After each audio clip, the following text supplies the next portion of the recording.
This morning, you probably ate the same thing you ate yesterday.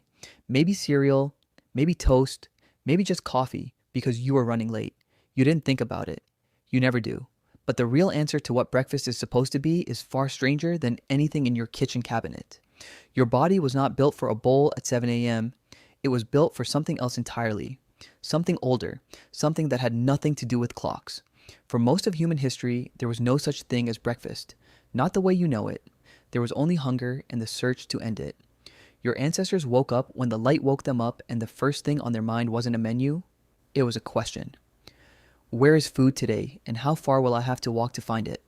The anthropologist Catherine Milton spent years studying what early humans and their primate relatives actually ate, and her research pointed to something surprising. Diets were not fixed. They were not 3 meals of similar size, spaced evenly through the day. They were opportunistic. Bursts of eating when food appeared, long stretches of nothing when it didn't. Your ancestors weren't grazing. They were gambling. Picture it. A small group moving through tall grass at dawn. No pantry, no fridge. Just eyes scanning the horizon for movement, for color, for anything that meant calories. Roots pulled from the ground and eaten with dirt still on them.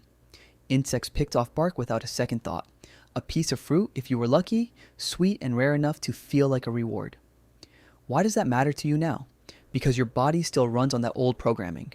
Your cravings for sugar and fat aren't a personal failing. They're an inheritance. A brain shaped by scarcity, dropped into a world of abundance. There's a reason the smell of something sweet or fatty pulls at you harder than the smell of a plain vegetable. For most of human history, sugar and fat were rare enough to be worth chasing. Finding them meant survival. Passing them up meant risk. Your ancestors who craved them hardest were often the ones who made it through lean seasons. You are, quite literally, built from their appetite. But here's where the story gets stranger. Early humans weren't just eating whatever they found raw. At some point, something changed the entire trajectory of the species. Fire. The primatologist Richard Wrangham built an entire theory around this moment, arguing that cooking wasn't just a convenience, it was the turning point that made us human. Cooked food is easier to digest, it releases more energy for the same amount of chewing and processing. Wrangham's argument is that this extra energy is what allowed the human brain to grow as large as it did.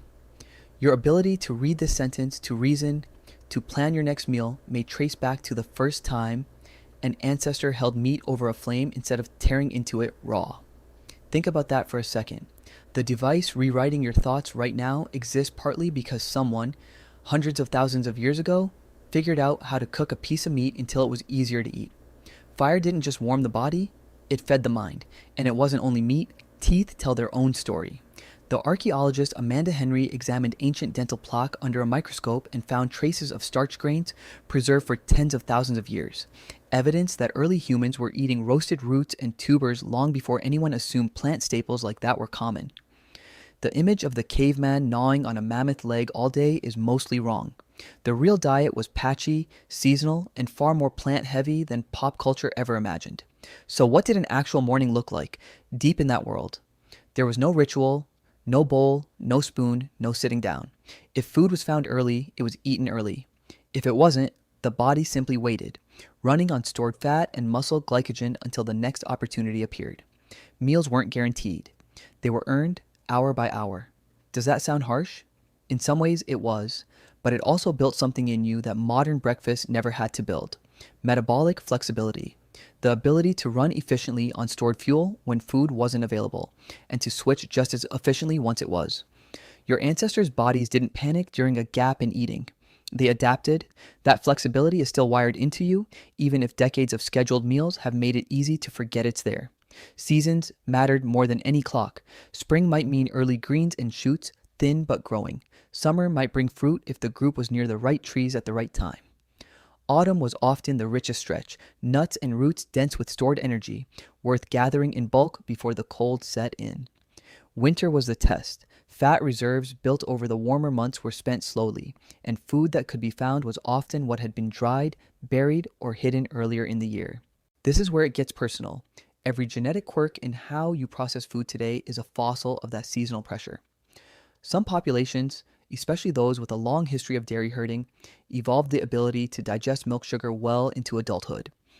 The geneticist Sarah Tishkov traced this trait, called lactase persistence, and found it appeared independently in different populations around the world, each time linked to communities that had come to rely on milk as a stable food source. It's a striking example of how recently, and how specifically, a single dietary shift can rewrite human biology. Some populations developed it, others didn't. If you can drink a glass of milk without discomfort, you're carrying proof of an agricultural decision your ancestors made thousands of years ago. None of this happened by accident. It happened because eating, for nearly all of human history, was the single most demanding task of daily life. Not work, not shelter, food, every other achievement, toolmaking, art, language, cooperation was built on top of the constant background project of not starving. So why does your breakfast today look nothing like this? Agriculture changed the equation. Once humans could grow and store surplus grain, meals could be scheduled instead of chased. Bread, porridge, and later cereal became possible because someone, somewhere, decided food no longer needed to be found each day. It could be planned each day instead. Convenience is new. Scarcity is ancient. Here's the twist worth sitting with. Your modern breakfast, the thing you barely think about, is actually one of the strangest inventions in human history. A guaranteed meal at a guaranteed time made of food grown specifically to be eaten this way. Nothing about that existed for the overwhelming majority of the time humans have walked the earth. You are living inside an exception, not a rule, and your body knows it. That's why sugary cereal tastes like a small victory, even though you didn't have to search for it. That's why skipping a meal can feel like mild alarm, even in a kitchen full of food. Your brain hasn't caught up to your pantry. It still runs on rules built for a world where breakfast wasn't promised. So the next time you pour a bowl of cereal or grab a piece of toast on your way out the door, notice what's actually happening. You're not just eating. You're overriding hundreds of thousands of years of uncertainty with a single, reliable, scheduled act. Somewhere behind that ordinary moment is a version of you that once scanned the horizon at dawn, unsure if today would bring food at all.